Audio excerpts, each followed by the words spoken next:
Hi there, I'm Marcy Pesca. I'm an Alaskan author, and one of the things I write is flash fiction. I've been posting flash fiction on my blog, and I'll put a link down here at the bottom in the description so that you can go to my blog and read this and other flash fiction stories. Today I'm going to be reading Schooner's Song. Trent bought Schooner from a backyard breeder when he was a sophomore in college. 5 years later, I dated Trent for 8 months until the day he broke Schooner's leg. That day, we split up. As breakups go, it was a good one. Trent got a concussion, 2 black eyes, and a death threat courtesy of my big brother.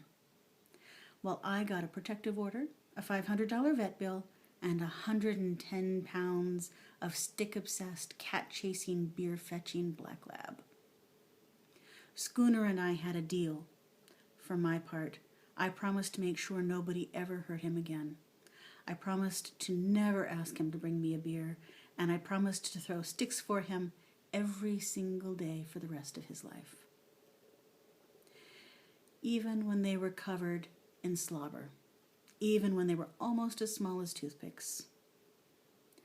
For his part, Schooner promised to love me and keep me safe by farting whenever I had company, sleeping across my legs, and by ruthlessly hunting down and killing every fly, mosquito, and spider that ventured inside our house.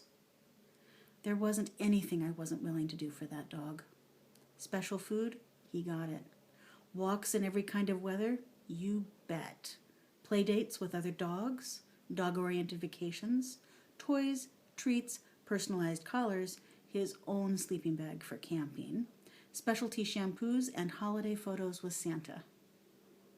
With me, Schooner led a life of luxury. I think he knew it too. There was never a sweeter-tempered dog. As much as I was willing to do for him, he was willing to do for me. When I was sick, he snuggled with me. When I cried, he licked away my tears. Schooner always seemed to know when I needed to laugh, when I needed to be distracted from my human worries, and when what I really needed was for him to stand next to me and look big and scary.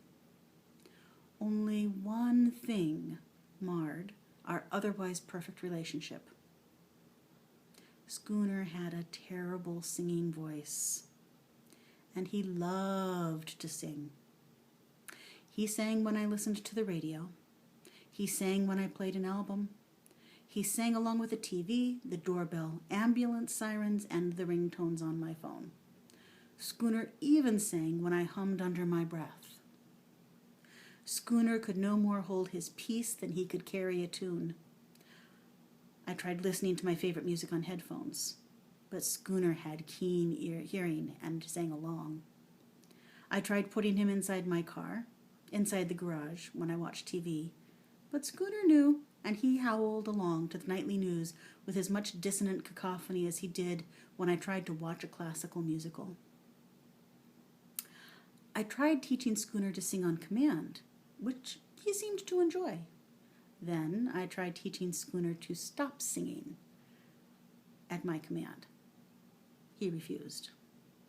I tried clicker training, but Schooner loved singing more than treats, toys, or even sticks. I hired a trainer who succeeded in teaching Schooner to dance when he sang, but who couldn't teach the dog to be quiet. One friend suggested I try an electric collar, but that would have meant breaking my promise, and I wasn't about to do that. Someone else suggested surgical debarking, which seemed to me to be at least as cruel as the shock collar. At last, when I had exhausted every other reasonable solution, I hired a voice coach. Yep, I hired a voice coach for my dog. If he was going to sing, at least he could learn to do it well. Schooner took voice lessons twice a week, and for 6 months I waited and listened while nothing seemed to improve. If anything, Schooner was singing more, but he wasn't getting any better. His high notes vibrated the windows in the house, and his low notes made the peach fuzz on my arms stand up straight. The voice coach urged me not to give up. I suspected her motives. After all, I was paying her well. Still, I was desperate. I paid for another 2 months of lessons, and I waited. 7.5 months into voice lessons, Schooner began singing recognizable songs. At first, he was limited to Twinkle Twinkle and Mary Had a Little Lamb, but each week he learned a new song. A year later, Schooner performed at the Alaska Folk Festival, and from there, his career took off. Schooner probably could have gone on the road after that, but I wasn't willing to let him go without me, nor was I ready to give up my career in social work, so we compromised. Every good relationship involves compromise.